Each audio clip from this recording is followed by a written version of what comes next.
medida em que sou meu sono, eu não sou meu dono. Quem sou é quem me ignora e vive através desta névoa que sou eu, todas as vidas que outrora tive numa só vida. Bom, com esse verso arrebatador do Fernando Pessoa, eu abro o nosso podcast de hoje, podcast Desver. Eu sou Gustavo Dias e apresento com meu colega Gil Ales. Hoje a gente vai falar sobre algo que se liga e se conecta aqui a todos os assuntos que de alguma forma a gente trata no podcast, que é o desenho como experiência. O desenho aqui vai ser abordado de uma forma bastante distinta daquela que normalmente a gente costuma pensar, que é o desenho como um pedaço de papel onde está rascunhado, riscado, pintado uma figura. O desenho, para nós, tem muito a ver com o próprio título e o sentido do que a gente quer fazer aqui no podcast, que é o sentido de desver. O desenho sendo uma atividade técnica, ele é considerado, assim, no seio da sociedade, como um conjunto de procedimentos metodológicos, ou seja, operações que sistematizadamente criam ali um tipo de atividade que, uma vez repetida e reproduzida da mesma forma, ele chega a um estágio, né, de domínio expressivo e etc. Só que a nossa concepção de desenho é bastante distinta, porque o desenho estaria presente como a inteligência da arte. A inteligência aqui como sendo aquele elo, justamente, que vai interconectar, né, as diversas dimensões do fenômeno artístico e vai dar um sentido para eles. Esse sentido, aqui falando em termos bem genéricos, só para apresentar e dar o pontapé inicial, é o que a gente está chamando aqui de desenho. Então, é um sentido muito, talvez, bastante próprio, né, assim, do seu trabalho, porque quando a gente pensa essas categorias em história da arte, a gente olha, é claro que tem, às vezes, limites que são tênues entre o desenho e a pintura, desenho, pintura e gravura, colocando como 3 categorias de obra de arte bidimensional, né? Mas tem, assim, uma caracterização do desenho no sistema das artes, pelo menos, que tem a ver, às vezes, com a técnica, né? Com a diferença entre uma técnica mais magra, como se diz, voltada para a linha, voltada para... e uma técnica mais em contraposição à pintura, que tem uma técnica mais robusta, mais preenchida, por assim dizer, né? Então tem um elemento do suporte, que é bem importante. Em alguns museus, tudo que é papel é caracterizado como desenho, né? A Teresa Poestre diz que as aquarelas do Turner, por exemplo, podem ser, em determinados museus, são caracterizadas como desenho. Agora, é claro que ela mesma diz que essa separação entre desenho e pintura a partir do papel como referencial de suporte para o desenho e da tela como referencial de suporte para a pintura é uma visão muito simplista dessa diferença, né? Assim como Sim. A separação, como o desenho, como o uso da linha e do contorno, da figuração que você faz a partir de um contorno que caracterizaria o desenho, enquanto a pintura estaria nesse campo da mancha, do campo de cor que determina essa massa de tinta que vai compondo aquilo que se quer colocar na tela, né? Então, me parece que o sentido da palavra desenho que você está trazendo é um pouco diferente dessa visão, né? Não, bastante diferente, porque veja, já começa aí nessa separação, nessa categorização por meio do suporte do trabalho, uma visão tecnicista do desenho, ou que imprime a ele apenas uma qualidade de técnica, uma natureza de técnica, né? Então, se é feito em tal suporte é desenho, se não é feito em tal suporte não é desenho. Bom, se fosse tão simples assim, a gente não estaria aqui há anos refletindo sobre esse tema, né, o desenho, e refletindo tanto em artigos, em produções, quanto em cursos, palestras, por aí e tal, né. Há muito que se pensar. Eu acho que hoje, talvez em nenhum momento da história a imagem foi tão debatida quanto hoje, né, e o desenho, eu acho que tem que ser pensado nesse contexto de ele ser uma imagem, em circulação na cultura, de ele ser um articulador simbólico, de ele ser uma moeda de troca afetiva dentro de uma cultura. Ou seja, o desenho hoje eu acho que é para dar de novo a ele uma dignidade ética filosófica que lhe foi roubada por uma certa visão tecnicista sobre ele. A gente tem que ressituá-lo nesse contexto, né, como um fenômeno muito maior. E dá origem mesmo, né? Desenho de... Teria várias, assim, explicações, assim, de origem. Aqui eu acho um pouco, que eu pesquisei, né, que eu acho que me parece mais rica de sentido, é a de designar. Signar é marcar, né? Signo é marca. E o de é sempre algo que ou é por fora, ou é para baixo, ou é no contorno. Então, designar é marcar por fora. Uma imagem que ilustra bastante esse sentido mais primitivo, assim, da etimologia da palavra, é a gravura, né? Em madeira, que você vai marcando o contorno na madeira, depois em tinta, a matriz e decalca o papel. Esse desenhar por fora, esse traçar por fora, seria, assim, a origem de desígnio. E essa origem do desenho, ela se relaciona com um mito antiquíssimo, que é um mito que está relatado aqui no capítulo 12 do livro 25 da História Natural de Plínio o Velho. Isso é ano de 77 e 79 depois de Cristo, né?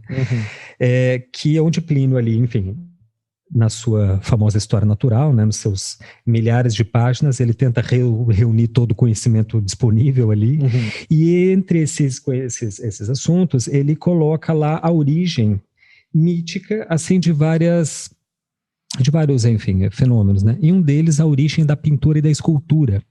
E ali ele vai contar, é um mito bastante conhecido, né, na história da arte, a famosa lenda de Cora, que é um mito, na verdade, né? Cora era filha do oleiro Butadés, da cidade de Sião. Oleiro é um alfareiro, né, um ceramista, que tinha um namorado, e o namorado iria viajar, ia para a guerra, o que significava bastante, possivelmente, que ele não voltaria.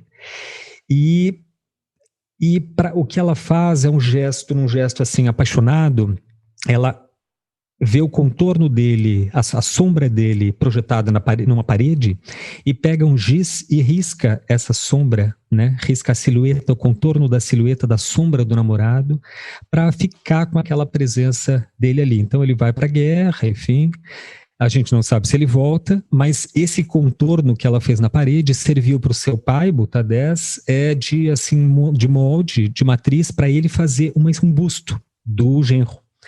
E ali teria sido essa, assim, a origem mítica, né, muito bonita, inclusive muito poética, da pintura, da escultura, enfim, né.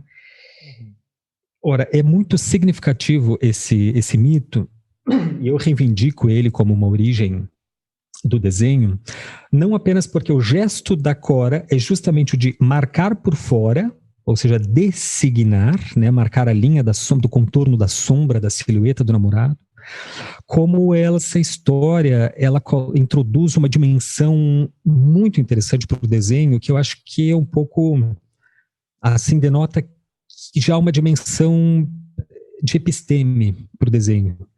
Porque o que Cora faz, num gesto assim romântico, é não capturar o namorado em si, mas capturar uma imagem dele. E essa imagem introduz um conceito que, inclusive, é muito presente, muito importante para a psicanálise, que a gente tanto fala aqui, né, que é essa imagem da falta, esse sentimento da falta, né? A imagem do namorado, assim como a fotografia de alguém amado que a gente perdeu, ou de quem tem saudade, ela demarca, sobretudo, a ausência de si, né? Então, ela não está em presença daquele ente querido, mas a imagem justamente denota a ausência dele. Essa dimensão assim mítica, né, de ancestralidade do desenho, eu acho que pode abrir algumas portas aí para o entendimento, para a gente começar a pensar nele como uma atividade destacada de um puro fazer técnico e mecanicista, né? É interessante. Isso me lembra uma outra história assim, também mítica, que é justamente aquela disputa entre Zeuxis e Parásio, né? No qual, dois grandes pintores, ali, os dois maiores pintores da antiguidade grega, e eles entraram numa disputa na qual a ideia era ver quem era o maior pintor entre os dois. E o maior pintor no sentido de pintar com o máximo de realidade, né? Ao ponto de conseguir que não se distinguisse entre a pintura e aquilo que a realidade imediata que o olho vê. E aí o Zeuxis apresentou a tela dele, as duas telas, claro, estavam embrulhadas, né? Ali com um pano, uma cortina. E ele tirou a cortina o Zeuxis tirou uma cortina, a cortina da frente do quadro dele, da pintura dele, e tinha um cacho de uvas pintado. E na hora que ele tirou ali, veio um passarinho e começou a bicar o cacho de uvas. E aí todo mundo aplaudiu, falou, nossa, é tão perfeito que o passarinho veio bicar a pintura do cara. Esse realmente é, assim, magnífico. O Parásio não vai ter nem chance contra os Zeuxis, né? E aí o Zeuxis olhou para o outro, assim, com aquela, imagino, né, com aquela cara de, e aí, o que você tem, né? Como é que você vai sair dessa? E falou, olha, pode tirar a cortina da tua pintura para mostrar pra gente o que é que você pintou. Ao que o Parásio respondeu, eu pintei uma cortina e o meu quadro já está descoberto. Não tem nada cobrindo ele. Se o primeiro enganou um passarinho, ele enganou o próprio pintor, né? Exatamente. Daí o Zeuxis olhou e disse, bom, então você com certeza é o melhor de nós dois, porque eu pude enganar só um passarinho com o cerebrinho dele e você enganou um pintor, né? É uma história bem legal. Mas isso também também tem uma semelhança com a leitura que você deu a partir dessa noção da falta, né? Porque se ali na sombra, na circunscrição da sombra, tem uma representação da falta, aqui tem uma representação daquilo que está encoberto, né? Então, o que o Parásio pintou foi justamente algo que encobre encobre a pintura, encobre a representação, né? Ou seja, uma cortina que parece estar diante ou impedindo a visão da realidade que está por trás da cortina, mas o que foi representado é a própria cortina, né? E eu acho que isso tem bastante a ver com essa noção nossa do desver, que é justamente esse olhar para a realidade que busca identificar aquilo que está encoberto e conseguir enxergar para além das nossas expectativas, né? Daquilo que a gente acha que vai ver, né? Que era o caso ali do Zeuxis. Ele olhou e falou, bom, deve ter ali uma natureza morta, uma figura humana, deve ter algum personagem, alguma história, alguma narrativa pintada. Não é possível que ele pintou uma cortina. E era uma cortina que ele tinha pintado.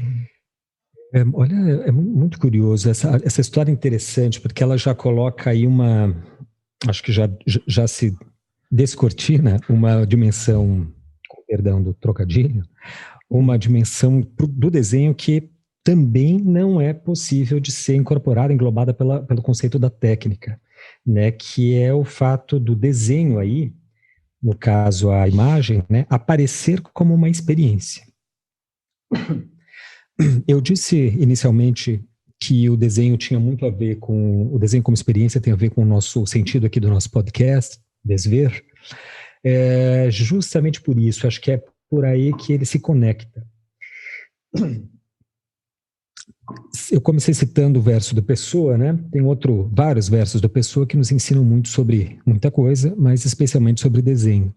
E outro mais pontual é que ele diz assim, o que vemos não é o que vemos, mas o que somos. Essa frase, eu já encontrei esse pensamento assim no Zen budismo. Eu não sei se a pessoa chegou na mesma conclusão, é possível, ou se ele deu um contra o cusps, contra o chups lá.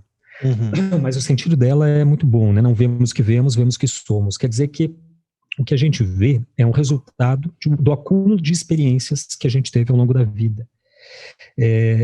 Então a gente só vê o mundo a partir dessa perspectiva de um quadro de referências que, por sua vez, está submetido ainda a um regime de visualidade específico, que é um paradigma de visão, né, que a gente vive, cada século vai ter, mais ou menos, vai ter o seu regime de visualidade.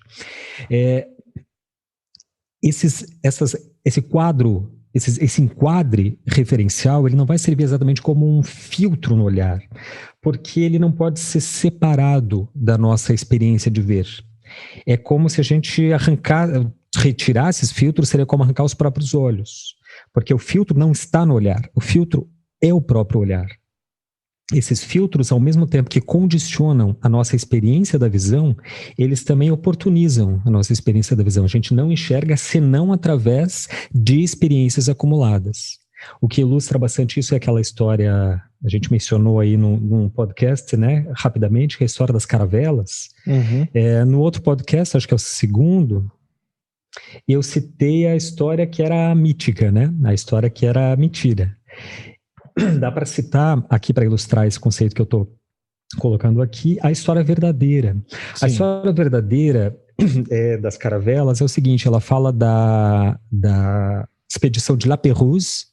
La Pérouse era um explorador francês, um cientista, um erudito, um nobre, era um conde, né, conde de La Pérouse, que sai na metade do século XVIII, 1752, se não me falha a memória, ele faz uma viagem, uma das primeiras viagens de circunnavegação do globo. E é provavelmente uma das expedições mais bem documentadas da história.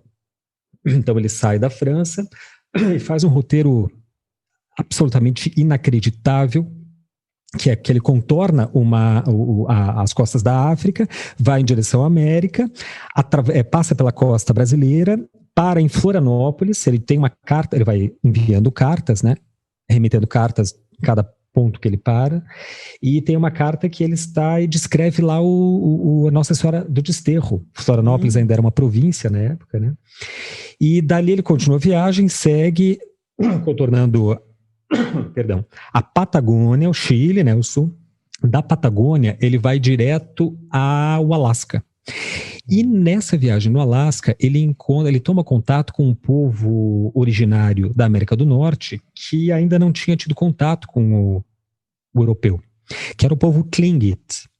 Esse povo ainda existe no Alasca, obviamente que existe assim mais ou menos como um pouco os povos originários aqui da América, né, num sentido quase folclórico, mas eles têm um parque, uma reserva florestal que é exclusiva desse povo, né, dos Tlingits, de seus herdeiros.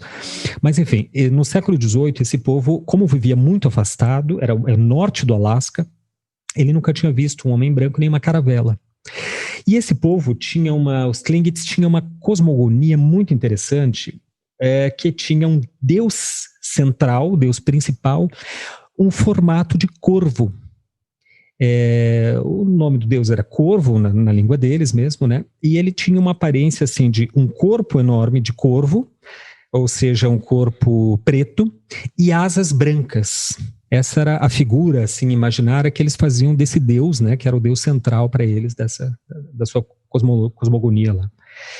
E esse Deus, ele tinha uma característica que é o seguinte: um ser humano nunca poderia olhar diretamente para o Deus, porque senão virava pedra. Bom, eis que estavam lá os Tlingits vivendo há séculos e milhares de anos lá tranquilamente nos seus iglus, no Alasca, quando de repente, no século XVIII, desponta uma caravela francesa, que é a caravela de La Pérouse, que vocês sabem, as caravelas eles passavam betume no casco, porque ele ajuda a impermeabilizar o casco, né? Ele fecha o taus para não vazar água, não penetrar água na caravela, e as velas são brancas, obviamente. Imagina esse povo vivendo lá em quase que total assim, isolamento, né? Com essas representações incríveis, né, do imaginário aí mitológico, quando de repente desponta aquele navio gigantesco com um bico, porque as caravelas têm um bico, né, todo preto, casco com betume é breu, né, e as velas brancas. Imediatamente eles julgaram que estavam diante do deus Corvo, que vinha, enfim, ferrou agora, pronto, ele veio para matar todo mundo, mais que depressa, entraram para dentro das suas, eu não sei se eram iglus, como eram as residências, e aquilo ali ficou uma situação constrangedora, porque eles passaram dias ali fechados, aparentemente o La Pérouse não quis desembarcar imediatamente, porque, né, não se faz isso, você fica baldeando a costa para ver qual é e tal. E até que aquela situação se tornou de tal modo insustentável que um guerreiro da tribo, isso tudo La Pérouse descreve, tá? Está documentado, isso é verdadeiro, é a história real. Um guerreiro da tribo, aparentemente já assim, o que seria o mais velho da tribo, né? Eu imagino que seja um correspondente mais ou menos do nosso pajé. Ele se dispõe e diz, não, eu vou lá. Eu me disponho a ir lá, se tiver que morrer, enfim, que assim se faça, é a vontade do Deus, mas eu tenho que ir lá, alguém tem que ir, né, ver. E aí eles fazem uma embarcação, e esse guerreiro vai até, faz um bote, algo assim, e ele vai até a caravela do La Pérouse, chegando lá, ele, enfim, vê que tem homens lá dentro, entende que é um barco, e aí acontece a troca, a comunicação, enfim, La Pérouse faz uma expedição não explorativa, né, mas de estudo científico mesmo.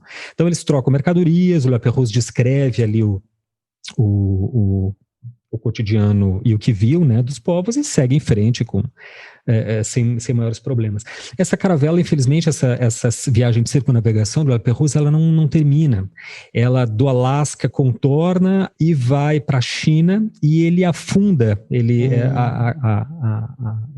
ela naufragou nos arquipélagos ali da costa leste da China, né? Depois, no século XIX, começo do XIX, foi achado relatos de marinheiros que encontraram peças francesas estranhas naquelas ilhas e etc. e tal, e tinha alguns descendentes que não eram exatamente locais, né? Enfim. Mas o que a história espetacular aí do La Pérouse nos esclarece sobre o desenho é que não é exatamente que os Tlingits não viam as caravelas, como naquela versão mentirosa, né, equivocada da história. Eles viam, o problema é que o que eles conseguiram ver é, como diz o Pessoa, não o que eles viam, mas o que eles eram. Ou seja, aquele acumulado de crenças, né, e pressupostos de perspectivas e referências previamente determinadas que, por sua vez, condicionam a sua experiência presente. Então, ao invés de uma caravela, ele vê a caravela, mas não vê uma caravela, ele vê um Deus corvo. Ou seja, aquilo que ele já está, de alguma forma, formatado para ver. O desenho implica a visão. A visão é o fundamento absoluto do desenho. Veja daí já como ele vai se afastando daquela categoria, se é suporte papel, então é desenho, se não é papel. Olha como isso já perde completamente o sentido. É algo muito comum entre os artistas e também, acho que no seio da sociedade, que desenhar é ver. Né? Sabe-se que o desenho tem uma relação com a observação tão forte que se chama a disciplina, né, desenho de observação. É até meio redundante desenho de observação, porque desenhar já é o próprio exercício de observação em si mesmo. Né? Pode ter, obviamente, as suas especificidades, mas o desenho implica estar observando, ou seja, estar sofrendo uma experiência visual. E aí que a gente entende que o desenho, enquanto essa experiência visual passada naquele momento em que o desenhista olha para o seu objeto, seja lá qual for esse objeto, um modelo, uma paisagem, um tema qualquer, naquele momento ele está olhando para o modelo não com olhos livres de contingenciamentos, olhos puros, uma visão cristalina para o real. Ele enxerga justamente o seu modelo filtrado como uma espécie de anamorfose gerada por esses quadros de referências anteriores e acumuladas que ele teve ao longo da vida. De tal forma que ele interpreta aquilo que vê a partir de um modo muito próprio. E é por isso que, para começar a se desenhar, ou seja, para se começar a ver, a gente defende, né, preconiza que o primeiro passo é desver. Uhum. Isso é bem interessante, porque, para mim, a minha experiência com o estudo da história da arte se entrelaça bastante com a experiência de aprender a desenhar. E isso foi fundamental para mim. Eu não consigo imaginar como eu poderia me aproximar da história da arte sem desenhar. Eu fiz até um trabalho, como você sabe, um trabalho artístico mesmo, que eu fiz uma exposição solo com esse trabalho que envolvia as anotações que eu fazia ali na graduação em História da Arte, e conforme eu ia anotando o que a professora passava na aula, eu ia também desenhando aquelas imagens que eu ia vendo, né? E isso eu fui juntando num papel especial e tal, e depois montei um painel grande com todas essas anotações do caderno que formaram essa obra que eu fiz essa exposição. Mas foi fundamental para mim, porque conforme eu ia ganhando mais habilidade de desenhar, eu percebia que eu ia ganhando uma habilidade maior também de ver na sala de aula, vendo as obras de arte que apareciam nas aulas. Eu era capaz de perceber coisas que eu acho que de outra maneira eu não percebia. Desde coisas técnicas, como assim, uma luz refletida no braço de uma figura, que de repente você olharia e faria, né, assim, talvez um fechamento, como se diz na Gestalt, você bate o olho e vê, isso é uma mulher nua, né? No caso, bom, eu digo uma mulher nua porque acho que eu não tive nenhuma aula em História da Arte que não tivesse uma mulher nua que aparecesse pelo menos uma vez. Questão aí que daria um novo episódio, né? Sim, tem uma obsessão dos artistas, mas assim, você olha, é uma mulher nua. E quando você desenha, você passa a olhar, bem, ali tem um braço, ali você passa a olhar a anatomia, você passa a olhar o quanto que a pessoa que fez aquela pintura ou aquele desenho entende de anatomia. Ali tá faltando, deveria ter um osso tal, e o cara não colocou, Por que será? Ou uma sombra que está bem feita, que não está bem feita, mas não no sentido valorativo de, isso está bom, isso está ruim, embora isso apareça também, de modo até involuntário, mas também assim como uma outra forma de olhar para a obra, que não olha para o assunto sobre o qual a obra está falando, mas olha para a obra como uma imagem que foi produzida por um artista, né? Isso me lembra um conceito que um filósofo da imagem, Didi Berman, traz no livro Diante da Imagem, que é uma oposição entre saber sem ver e ver sem saber, né? Então ele elabora um pouco essa ideia, saber sem ver ou ver sem saber, né? E aí ele diz assim que quem escolhe saber vai ganhar assim essa síntese, uma evidência da razão, vai ganhar assim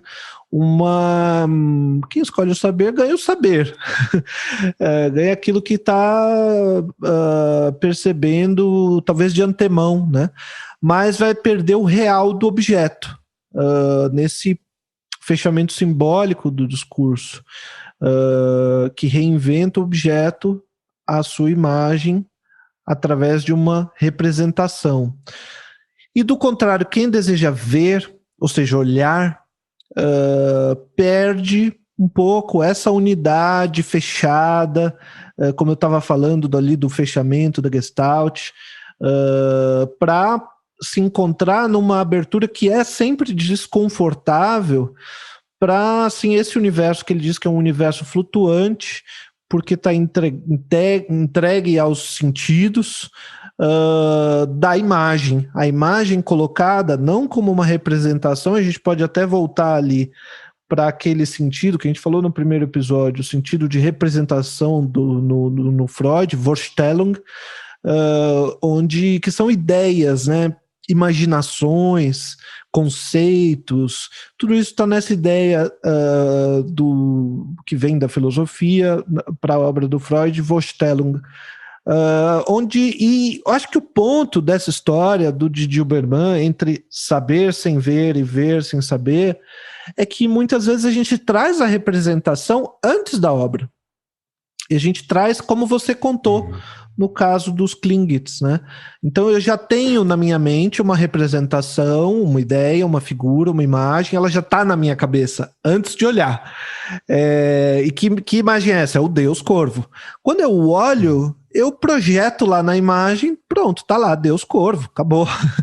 E você nem para olhar. E esse guerreiro, acho que ele tem uma coragem, e essa coragem é a coragem que eu acredito que a gente tem que ter diante de qualquer obra de arte, que é a coragem de ver, ou nesse caso, a coragem de desver. O que se desvê é a nossa própria representação da obra, anterior à obra.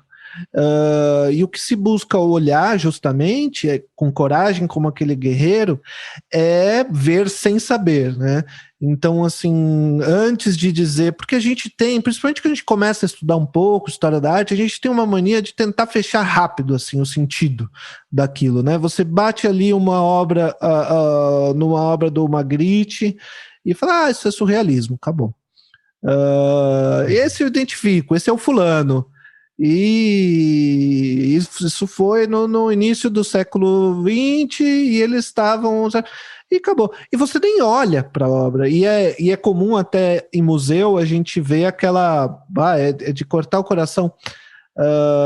Mas a gente vê muito. A pessoa, ela chega numa obra muito conhecida, muito famosa, e a primeira coisa que ela faz é virar de costas para a obra e tirar uma selfie. Quer dizer, o nível de não querer ver a obra, de resistir, de ver a obra, é tão grande que a primeira coisa que ela faz ao chegar diante da obra é virar as costas para a obra, justamente. Ela sai, ela vai para a Europa, pega um avião, vai lá visitar para conhecer a Mona Lisa, e daí chega na frente da Mona Lisa, tira uma foto da Mona Lisa, volta para o Brasil e vê a Mona Lisa a partir da foto que ela tirou no celular. Né? Isso. Então, o nível do absurdo que chega na falta dessa, eu não quero usar a palavra educação, é uma palavra um pouco, mas dessa cultura do olhar, né?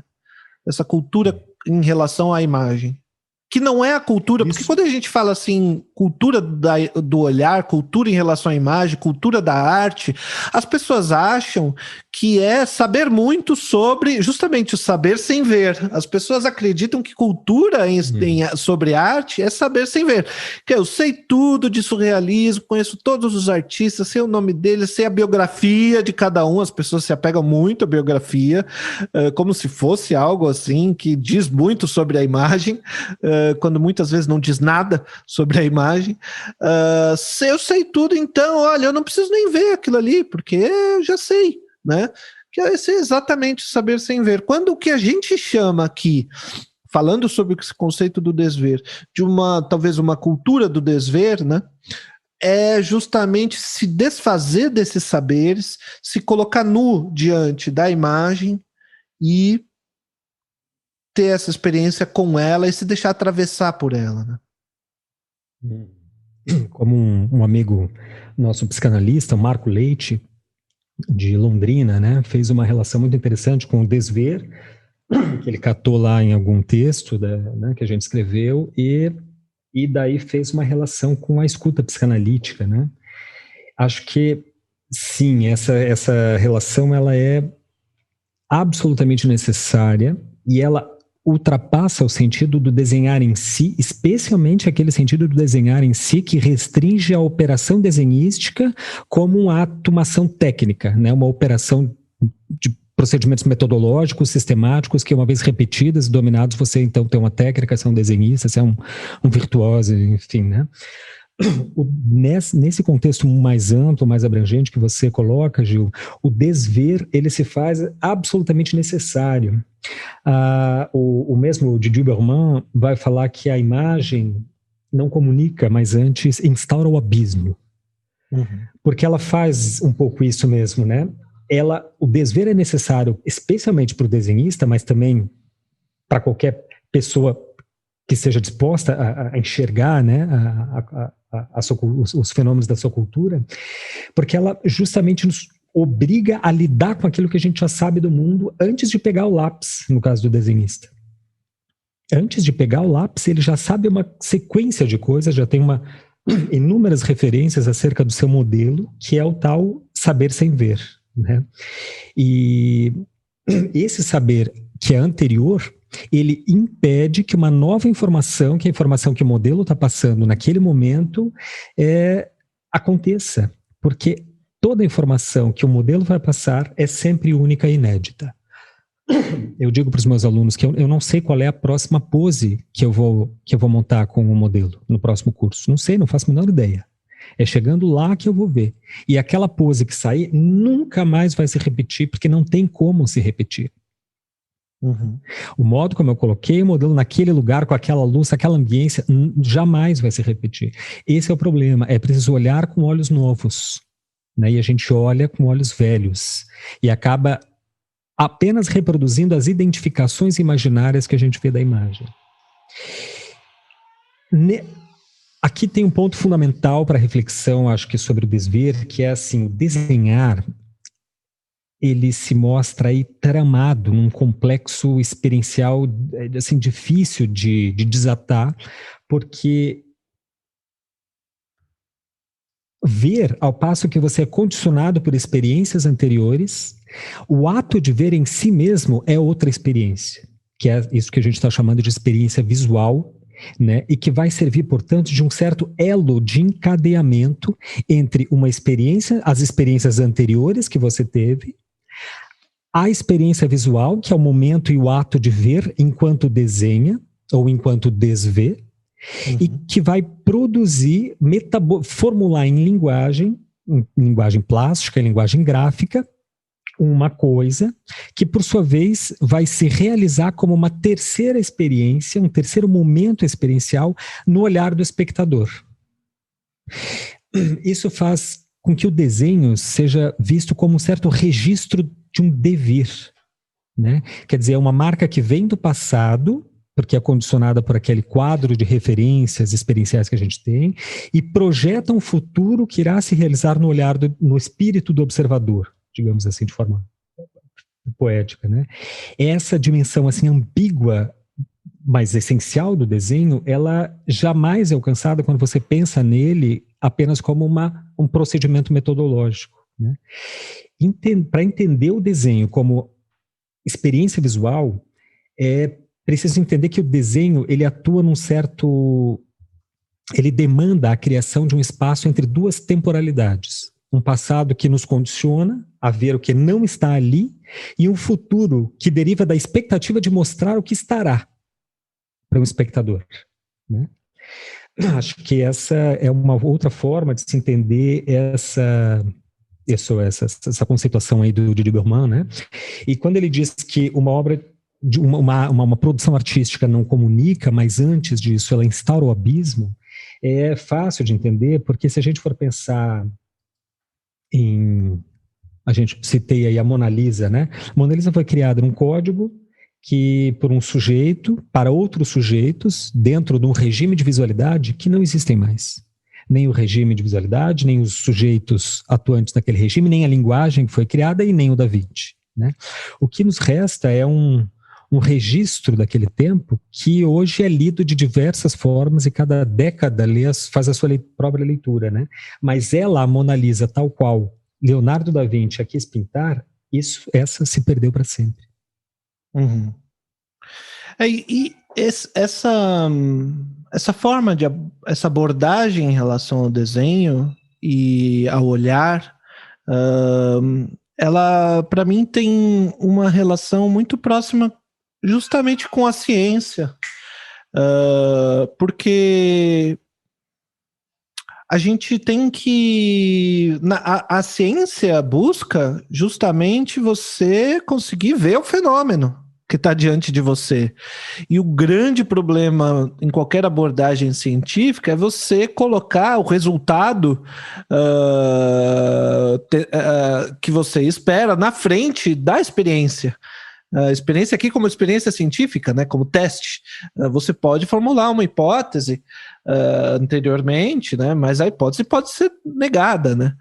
Então, isso de não tentar colocar aquilo que você quer ver na frente daquilo que você está vendo é uma exigência muito grande de qualquer pessoa que tenha uma mente assim científica. A gente vê isso na psicanálise.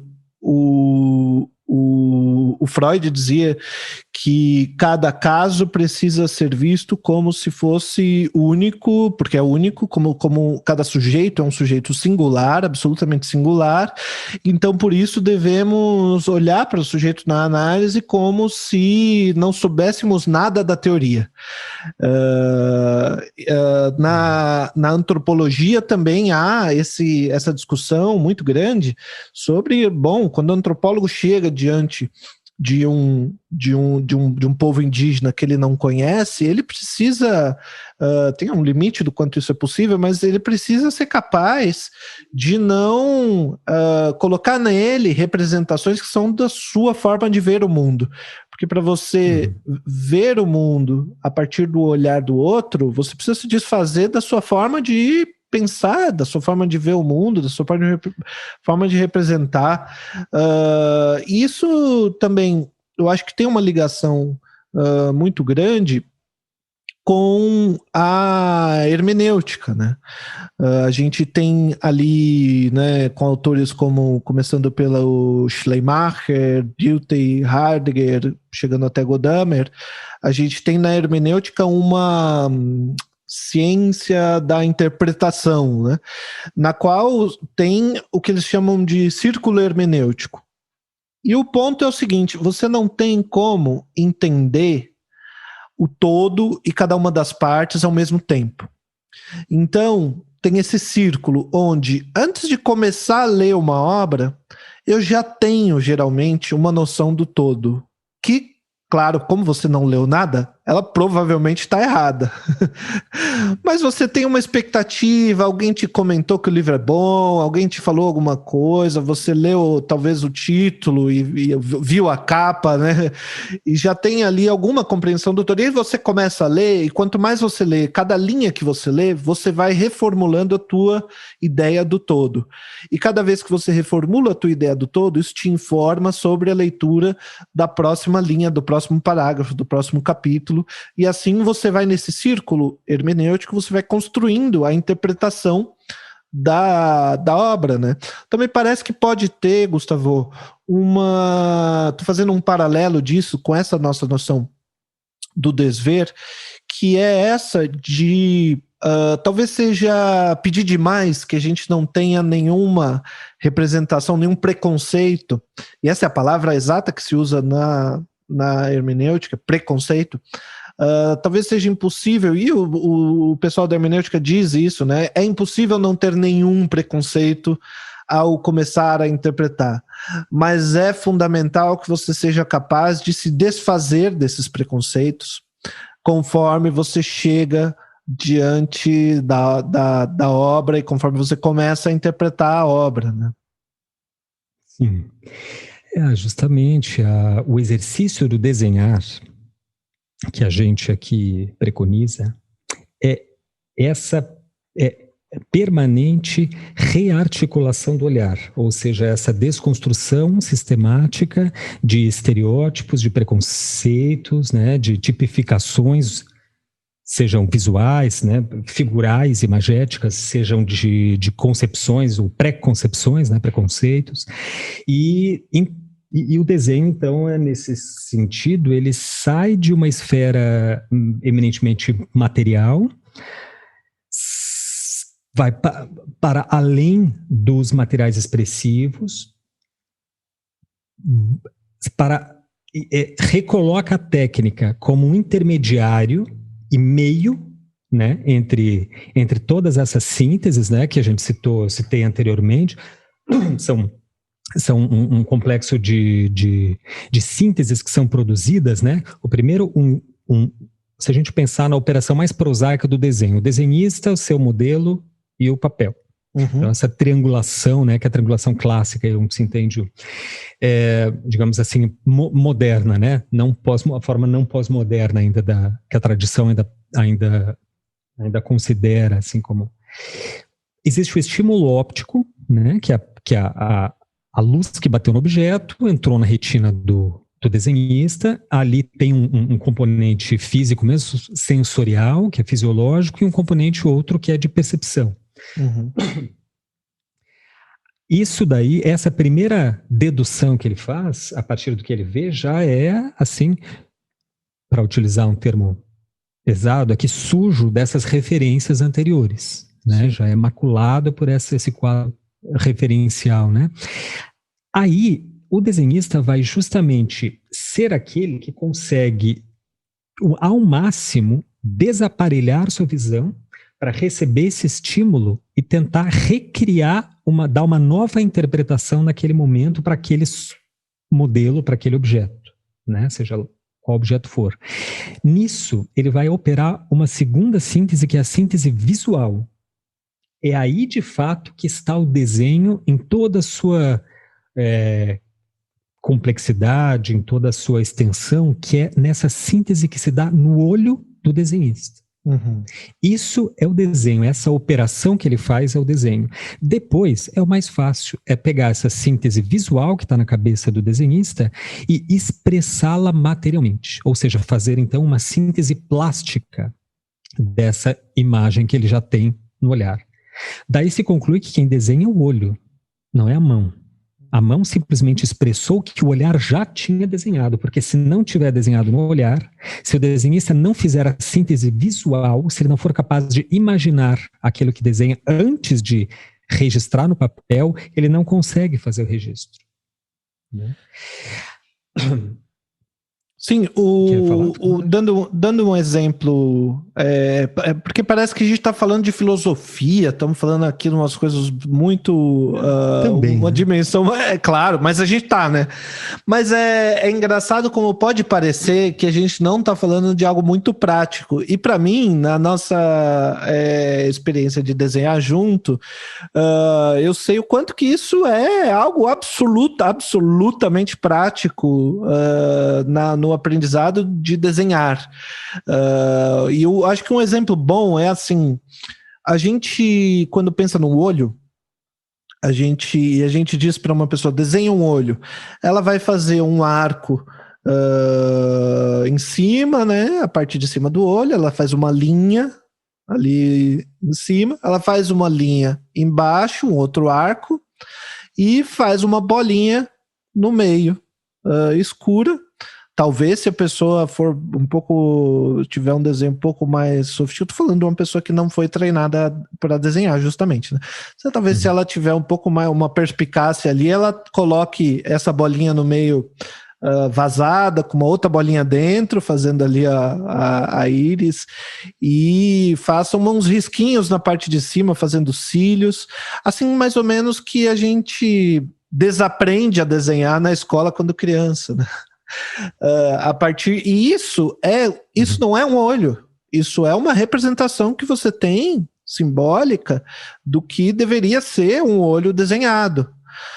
Quando você consegue esquecer totalmente dessa possibilidade de desenhar um olho, e você consegue enxergar o olho que está na sua frente e que é formado por luzes e sombras que estão na tua frente, você olha para o papel e coloca, a experiência é quase que Ctrl+C, Ctrl+V, porque você está olhando ali, tá vendo, tem sombra aqui nesse canto, então eu vou pôr sombra aqui no papel, tem luz ali naquele canto, então eu vou pôr luz ali naquele lugar.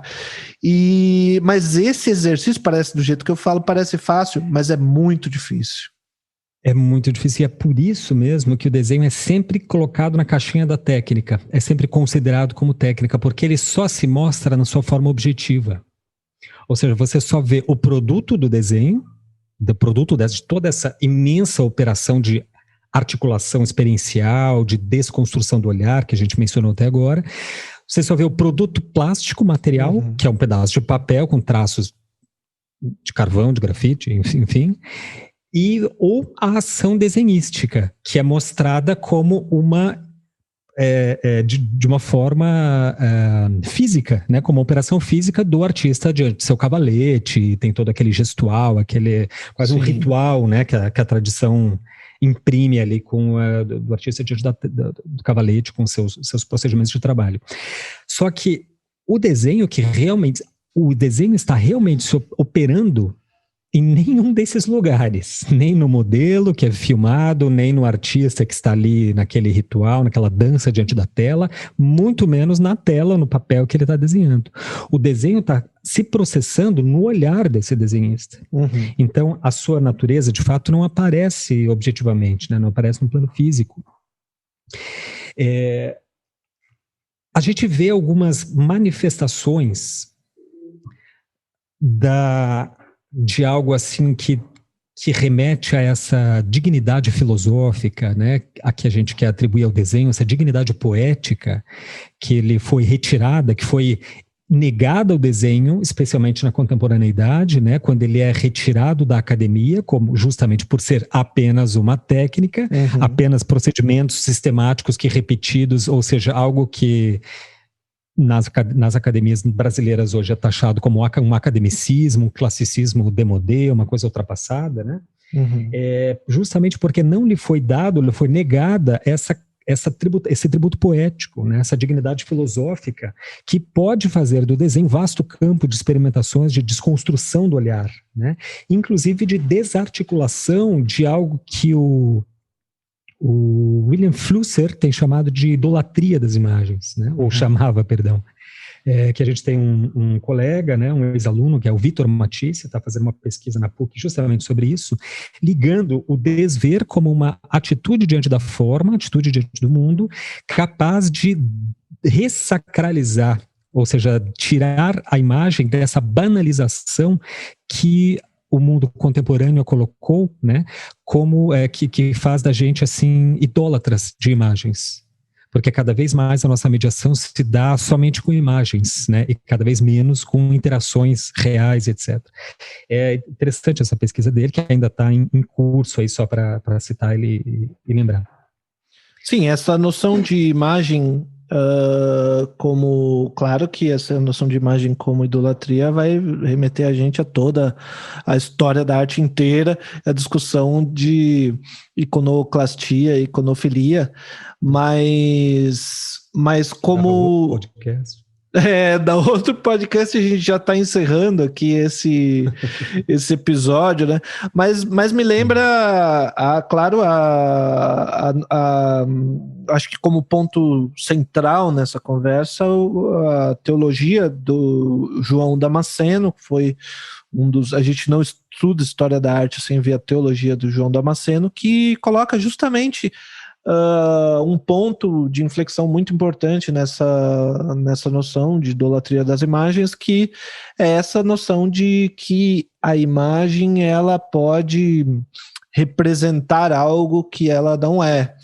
Então, uma imagem de um Cristo, ela não precisa ser exatamente como era o Cristo, mas ela faz o crente se lembrar de Cristo, e ao fazer isso, quando ele se prostra diante daquela imagem, então ele não está se prostrando diante da imagem, ele está se prostrando diante do Cristo, de quem ele se lembra ao ver a imagem, né? Então a gente tem todas essas relações, e isso que ficou como dogma, né, da igreja católica, que permaneceu aceitando as imagens, e que não foi aceito pelos protestantes, claro, que destruíram todas as imagens no seu... Mas isso fica realmente para uma outra para um outro podcast. Ela foi agora nesse para pelo menos fazer um pequeno parênteses aí, o mais rápido que eu puder,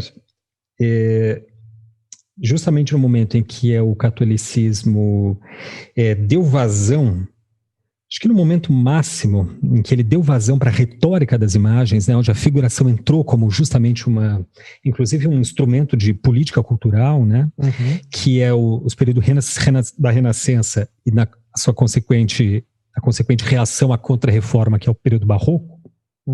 Nesse momento surge o que eu ia dizer antes, a manifestação mais clara, eu acho, pelo menos talvez a primeira manifestação onde efetivamente se expressa, se dá a ver esse como se ver, ou seja, que essa dimensão do desenho para além desse campo prático, né, assim, material, que foi com o Filippo Brunelleschi. Brunelleschi, todos os arquitetos conhecem, os artistas deveriam conhecer também. Ele foi um artista do século XV, um gênio absoluto da primeira geração ali renascentista, né? Em que depois Michelangelo Buonarroti irá reverenciar, né? O Michelangelo chega a fazer réplicas, né, em termos de arquitetura de obras do Filippo Brunelleschi, como o Duomo da Basílica de São Pedro. E o Brunelleschi, ele é muito conhecido e uma figura fundamental na arte ocidental por ter justamente criado a perspectiva. Perspectiva ela significa, de fato, né, ver através de, né, que seria proveniente do perspicere, né, que é justamente um meio que faz com que você consiga enxergar através de outra coisa. Porque a perspectiva, ela é nada mais do que uma coordenada. É preciso que algo nos possibilite a ver a fim de que a gente enxergue, né? Esse algo não é o olho, não é o objeto, não é a luz, mas é o próprio olhar. Quer dizer, é um fenômeno de percepção que dá condições que a visão se processe. Certo? Mas justamente por ele ser assim, invisível, a gente costuma não considerá-lo, como se ele não fosse um elemento ali implicado nessa equação complexa da visão. Mas o Brunelleschi, além de inventar perspectiva, que já não é pouca coisa, e fazer o grande monumental domo da Santa Maria dei Fiori, em Florença, ele faz uma série de experimentos, dos quais a gente tem registro de pelo menos um deles, que é bastante registrado por várias fontes, que foi o seguinte, eu vou tentar explicar aqui, embora seja uma coisa muito visual, acho que talvez eu consiga explicar, que é o seguinte, ele ficou na frente de uma construção muito famosa em Florença, que é o Batistério de Florença. O batistério, na época, isso século XV, era certamente a construção mais amada dos florentinos, porque era o batistério, era ali que se batizava as crianças, era ali que se fazia as quermesses, as festas de igreja, os casamentos, as comemorações, etc.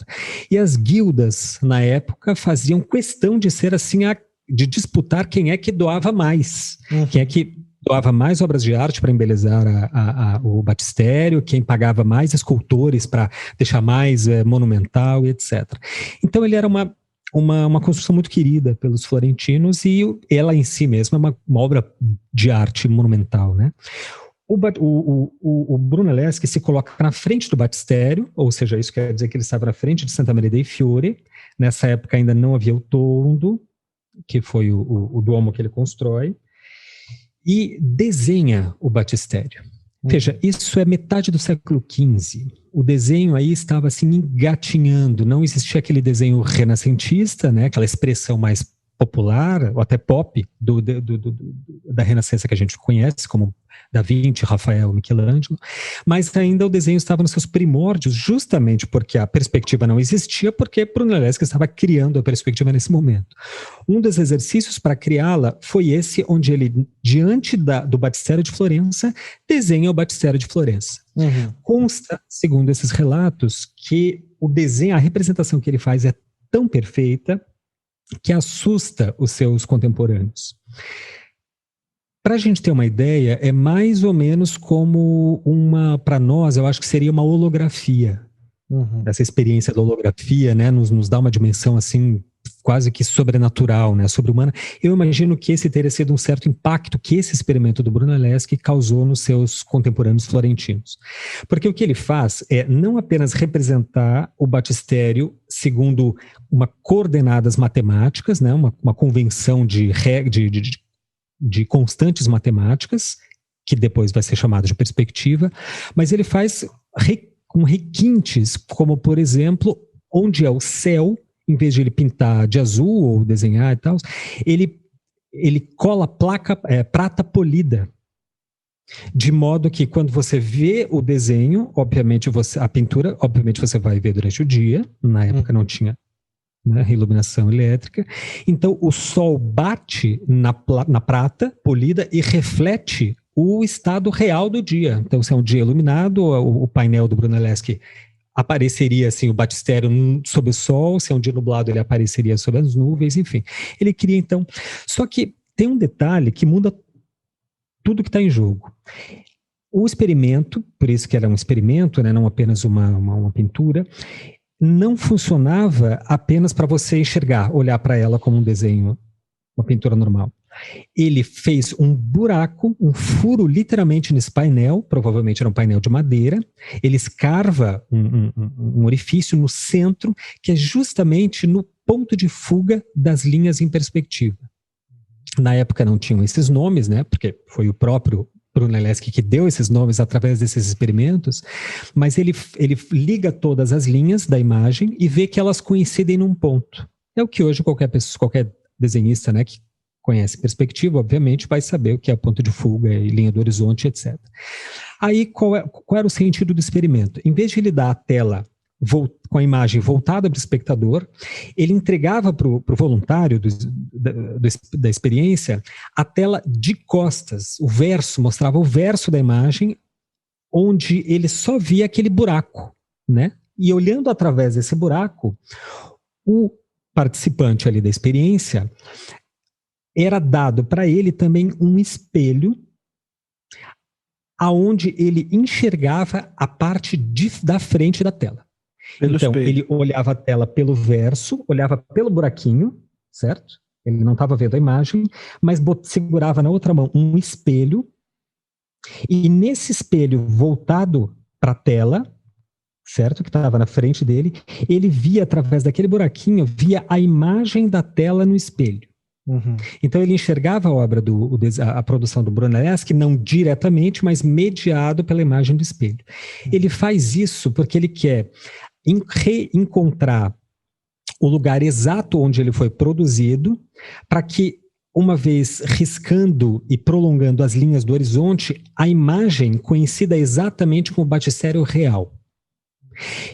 Explicando é complexo, mas se vocês digitarem no YouTube, experimento de Brunelleschi escreve com C, S, C, H e tal, e 2 L's, vocês têm várias reconstituições hoje, né, contemporâneas desse experimento, né? Tem artistas que vão lá e fazem exatamente o que o Brunelleschi fez, então a gente vê que é algo relativamente simples.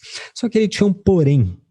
O porém era que, quando o voluntário segurava lá o painel do avesso, né, o verso do painel, e na outra mão o espelho, e botava o olho no orifício e enxergava a imagem refletida no espelho, a imagem do painel, ele tomava um susto, porque tinha a sensação de estar diante do próprio batistério de Florença. Ou seja, ele não percebia, a reprodução era de tal forma realista, e o dispositivo de especular, né, com os espelhos que o Brunelleschi criou era tão contundente que a pessoa tomava um susto porque achava que estava não diante da imagem, mas achava que estava na frente de Santa Maria dei Fiori olhando para o batistério de Florença. E consta, né, aí a gente não pode comprovar, mas há relatos que, por exemplo, se um florentino que estivesse, digamos, há muito tempo em Milão, exilado, a ele fosse dado esse espelho e a tela, quando ele olhava através do buraquinho e via a imagem refletida da imagem do batistério de Florença, ele começava a chorar. Porque ele se lembrava do seu amado batistério, que há muito tempo ele não visitava, etc, etc. Ou seja, o Brunelleschi dá a ver, ele coloca em evidência, não um objeto, não uma figura, não uma representação, mas a própria coordenada que mobiliza o olhar. E essa coordenada se chama perspectiva. É um olhar específico, né? Que é um olhar específico, é uma coordenada que, assim, expõe, né, apresenta o desenho para além de uma atividade puramente material, e sim como uma operação de desver, ou seja, de rearticulação do que se está vendo e criação de uma nova síntese que reapresenta aquilo. Sim, eu digo também que é um olhar específico, porque essa ilusão absoluta, quando a gente consegue chegar nela no desenho, de que você está realmente diante da coisa em si, não de um desenho da coisa, ela funciona quando você está com um dos olhos fechados, né? Porque com os dois olhos abertos, os dois olhos é que dão a dimensão tridimensional, e se você mexe a cabeça diante de um objeto, aí tem a paralaxe, que o efeito, o fundo se mexe numa velocidade diferente da frente, e aí você tem essa impressão da tridimensionalidade. Enquanto o desenho bidimensional, como a gente vê na tela hoje em dia, tudo que a gente vê é bidimensional, passa o dia inteiro no Zoom trabalhando, e depois quando vai assistir TV, vai se divertir, Netflix, tudo pra gente é bidimensional. Então se você perder um olho, pode ficar tranquilo que não mudou nada na tua vida, você só vê bidimensionalidade na tua vida mesmo, não vai ter nenhuma diferença para essa pessoa que só trabalha diante do computador, a diferença vai ser bem pequena. Sim. Mas o que eu estou dizendo é que talvez tivesse sido para eles tão impressionante quando foi para a gente, na nossa geração, ver pela primeira vez um cinema 3D, que é realmente uma experiência impressionante. Você está acostumado com essa visualidade bidimensional, essa representação, e de repente o negócio sai da tela e vem na tua cara. É uma experiência, para mim essa experiência a primeira vez foi no acho que no Hop Hari, como algo que não era nenhum filme, não era nada, era uma coisa da Elvira, Rainha das Trevas. Lembrei. E era um filmetezinho de 5 minutos só para você ter essa experiência. Tamanha, não precisava de narrativa nenhuma. Tamanha barbaridade que era naquela época essa técnica do 3D, né? Mas vamos encerrando então hoje esse episódio. A gente poderia continuar um assunto que a gente gosta muito, né? A gente poderia continuar falando dele. Continuaremos nos próximos. Sim. E nos próximos e nos... Vira e mexe, a gente vai voltar para ele. E tem alguma dica para deixar? A gente tem um e-mail, né? O retorno. Eu queria falar um pouco assim do lançamento, Gil, rapidamente. Eu sei que vai parecer um pouco anacrônico, porque a gente grava os episódios antes, né? Então quando lançou o primeiro episódio, que foi na última terça-feira, dia 13 de abril, episódio sobre Lacan, né? No dia do aniversário justamente de nascimento do Lacan, a gente já tinha 4 ou 5 episódios gravados. Então, quando você estiver ouvindo se é que alguém ainda estará assistindo ou ouvindo o nosso podcast no 6º episódio ou 7º, vai parecer um pouco anacrônico, mas a gente teve o lançamento nessa terça-feira, ficamos assim, felizes pela recepção do público, tivemos até uma surpresa, né, com o número de visualizações e de interação, e tivemos muito retorno, pelos quais a gente desde já agradece muito. Não daria para enumerar todo mundo, muita gente entrou em contato. A gente agora tem um site onde pediríamos assim que, por gentileza, façam essa caridade de nos dar um retorno, né, até para a gente estabelecer, criando uma interlocução. O e-mail, perdão, e escrevam para a gente, seja lá o que vocês quiserem, uma intervenção, uma sacada, uma constatação, uma crítica, tá? Estamos realmente abertos, e a gente vai ler um dos e-mails aí selecionados, desses inúmeros retornos, né? Você lê lá, Gil? Sim, foi da Juliana Souto. Ela escreveu pra gente, eu gostei bastante desse retorno dela. Ela disse assim: meninos, gostei muito desse primeiro podcast de vocês. Não sabia que o surrealismo flertava com a esquerda revolucionária, nem com a psicanálise. Achava que era arte de gente drogada, e só por isso gostava muito, dentro daquilo que conheço. Eu me identifico muito com você, Juliana. Todos nós, né? Todos nós. Conhecimento muito superficial, admito. Basta eu ver algo colorido, distorcido, enlouquecido para achar lindo. Desvejo agora apenas por essa perspectiva do belo, feio, atraente ou não, para perceber que aquela galera, os surrealistas, estava começando a se ligar com a realidade e suas nuances. O real como algo subjetivo, mediado pela história do sujeito que vê. Era de Aquário começava ali. Muito bem, Juliana. Muito obrigado pelo retorno. Obrigadíssimo. Ela já articula, né? Desvejo agora, porque ela aprende um conteúdo novo e, portanto, desvê, né? Esse é o sentido do desenho que a gente quis comunicar hoje e compartilhar aqui com vocês. Isso aí. Bom, então a gente pede de novo que vocês ajudem a gente aí. Se você lembrar de um amigo que talvez goste de ouvir esse episódio, manda para ele. E... um amigo que goste de arte abstrata, manda para ele. pra gente ver o que ele responde depois pra gente. Ju, você quer dar alguma dica e alguma indicação de leitura ou de estudo? Bom, então para encerrar o programa, eu queria indicar... Bom, já citei ali o livro do Didi Huberman, Diante da Imagem. Um livro denso, mas bastante interessante. E assim, num tom mais leve, eu queria indicar uma série chamada Snowpiercer. Uma série muito legal, foi baseada num trabalho foi um filme, na verdade, né, de um diretor coreano. Mas fizeram na Netflix uma série, e é uma série, eu acho que já está na 2ª temporada, Uma série absolutamente espetacular, muito divertida, interessante, e fica aí minha dica. Legal. Eu queria indicar aqui duas coisas. Uma, o curso que está com inscrições abertas e que se chama O Olho da História, o Gaio Saber Visual, de Didi Huberman, justamente. É ministrado pela Annelise de Carli, né, que é uma das fundadoras, coordenadoras da APPH, Associação de Pesquisas e Práticas em Humanidades. Se vocês entrarem, é mais fácil pelo site, né, porque é apph.com,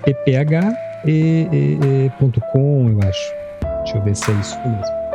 APPH, que é a Associação de Pesquisas e Práticas em Humanidades, apph.com.br. Tá? Ali vocês têm informação, é uma associação de pesquisa independente muito interessante, que é assim situada em Porto Alegre, né? Mas creio que com participações aí de intelectuais do Brasil todo, e eles estão agora oferecendo diversos cursos online. Deixo a dica, tá, da minha amiga, que é também professora, Annelise de Carli. E por último, um livro que eu estou lendo agora, do Philippe Alain Michaud, chamado Aby Warburg e a Imagem em Movimento. Tá? É um lançamento da Contraponto e vamos aí encarar o Aby Warburg através desse seu comentador, que é o Philippe Alain Michaud.